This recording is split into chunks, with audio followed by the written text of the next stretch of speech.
It was a job that many tried, but few men could handle. Diving beneath the frigid waters of the Ohio River, repairing damaged wickets on the dam. A procedure that could take from 30 minutes to 30 hours.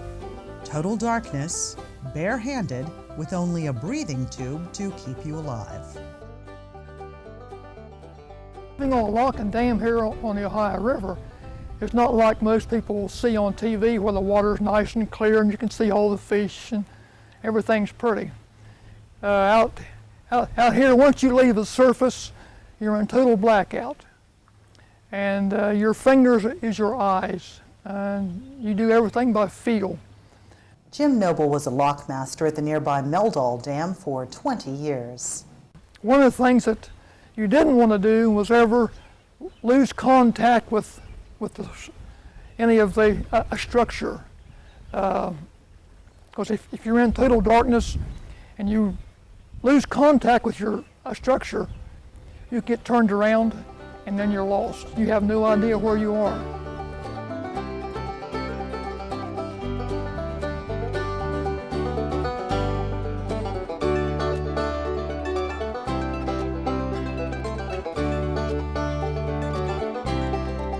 Ralph Lindsay was the head lockman and diver here at Lock 34 for 17 years. Kelly Walden was one of the men he had to rely upon. Ralph was the diver, and I was the one that suited him up. That suit was real hard to get on and off, plus the big heavy helmet.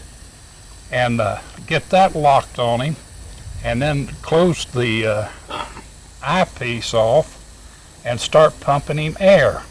Had a big instrument there with a wheel on it, and I would have to pump that all the time he was down, you know, to get air to him.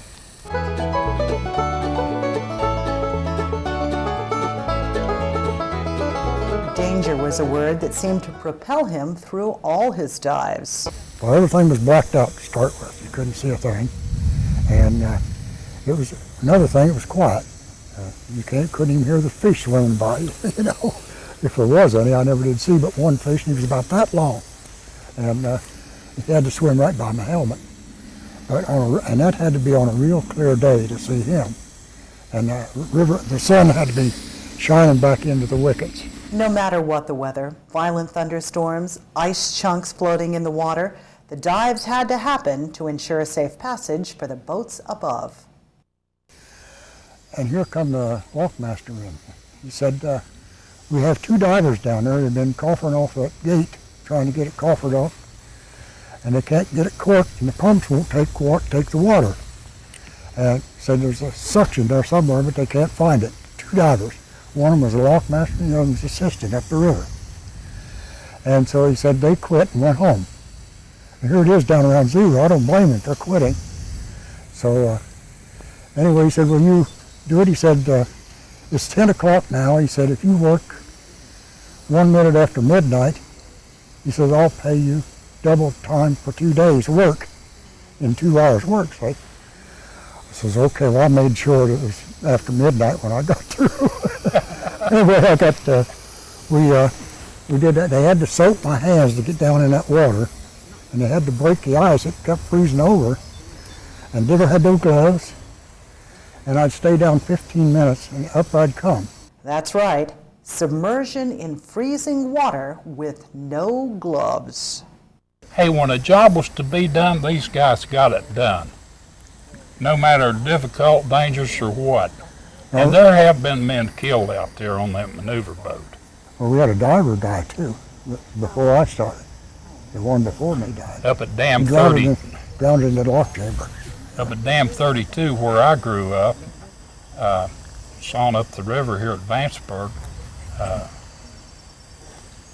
I was living there when they dropped that boom on the maneuver boat on him, crushed him, killed him. And then there are the tales of the monster fish that supposedly inhabit the murky depths of the Ohio. They're there, let's put it that way.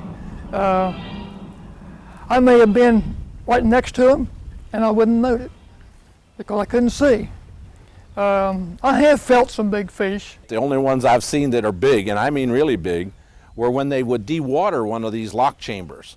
And when they would dewater the lock chamber, they would trap the fish in there, and there was some awful big fish. How big? Oh, you know, as big as a man. One thing all these rivermen agree on, danger or not, they are and always will be one with the river. Once you work the river, you never leave it. You know, it just gets in your blood.